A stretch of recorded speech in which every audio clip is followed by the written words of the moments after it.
Hi everyone, thank you for joining us for another episode of UNESCO Talks. I'm your host, Gabby Menezes. Today's guest is Professor Claudia Felser, who is the director of the Max Planck Institute for Chemical Physics of Solids.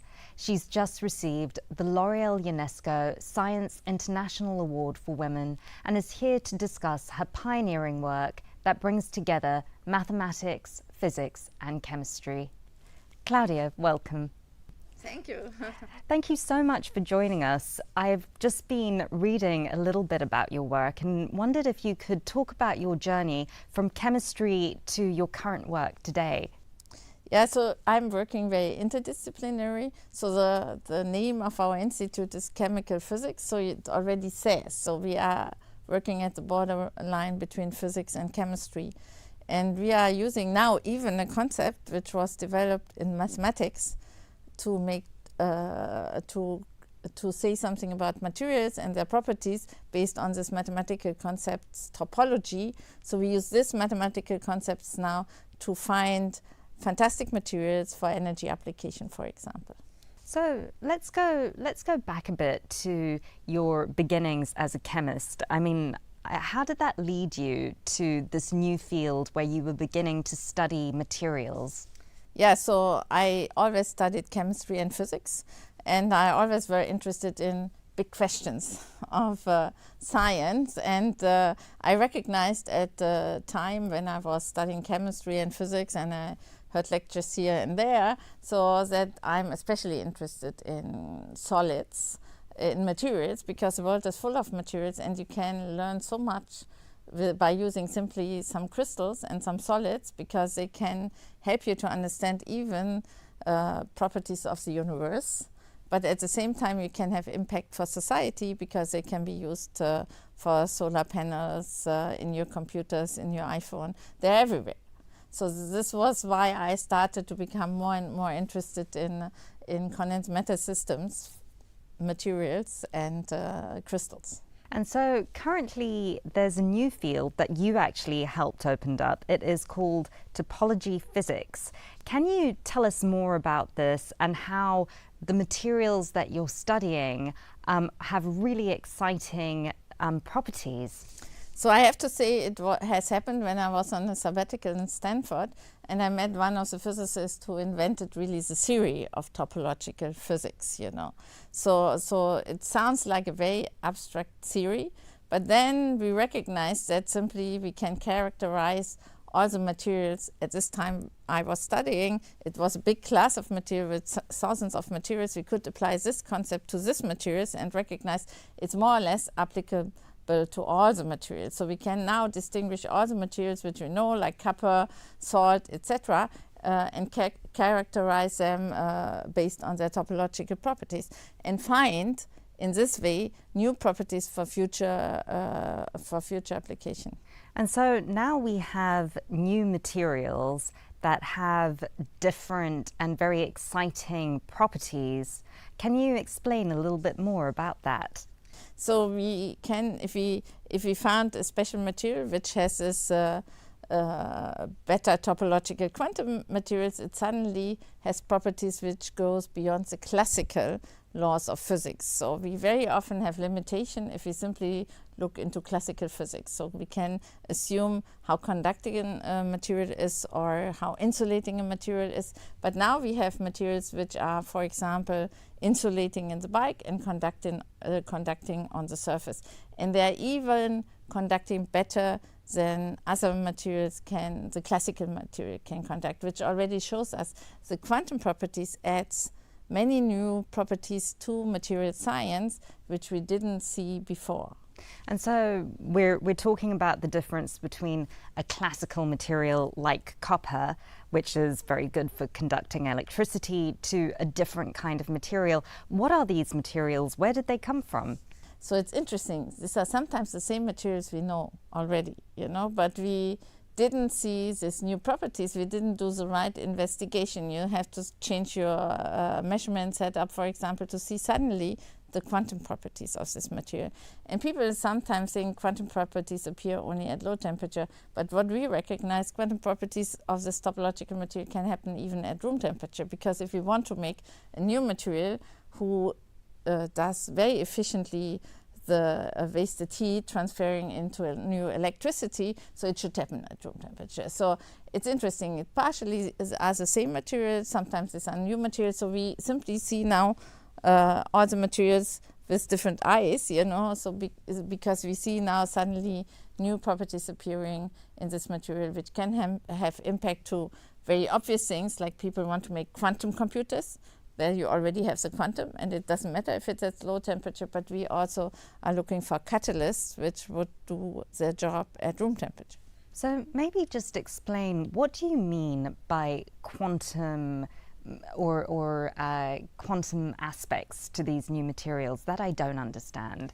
Yeah, as I try to explain, so it's like, so we look into the electronic structure of materials. This is already quantum, if you want. We look how the electrons move in a material, and even kappa, if you want, and the electrons in kappa, so we understand under quantum aspects. But this new quantum aspect allows us to see even more what we have seen before. So we can have electrons, for example, which go like cars on a highway, different from electrons in kappa, which scatter around like the traffic in a city.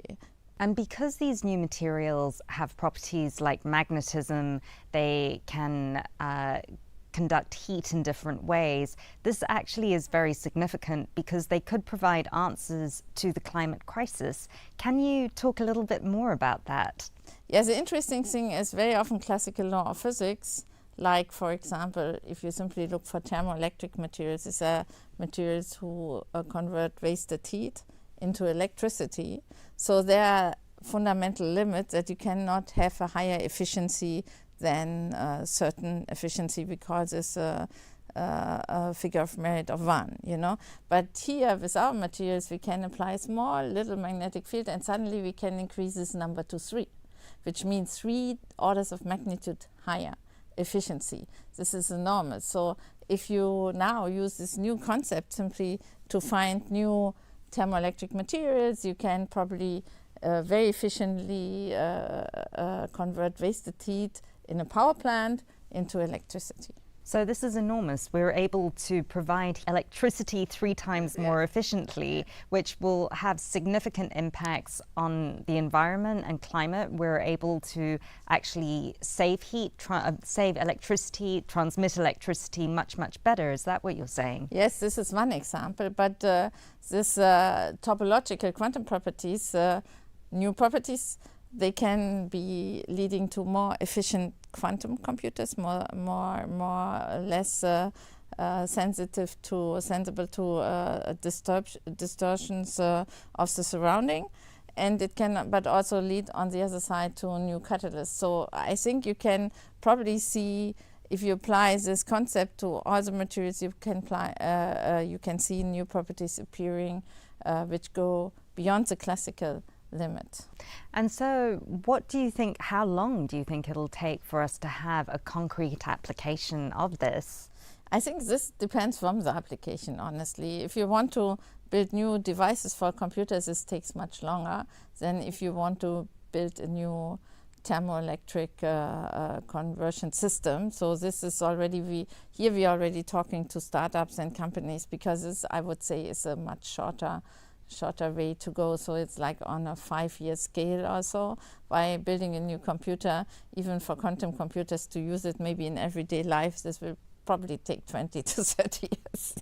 So it depends from the application. So I'd like to talk a little bit about your journey as a woman scientist. Congratulations, you've just received the L'Oréal UNESCO International Award for Women in Science, which must be so exciting. Can you talk a little bit about your journey?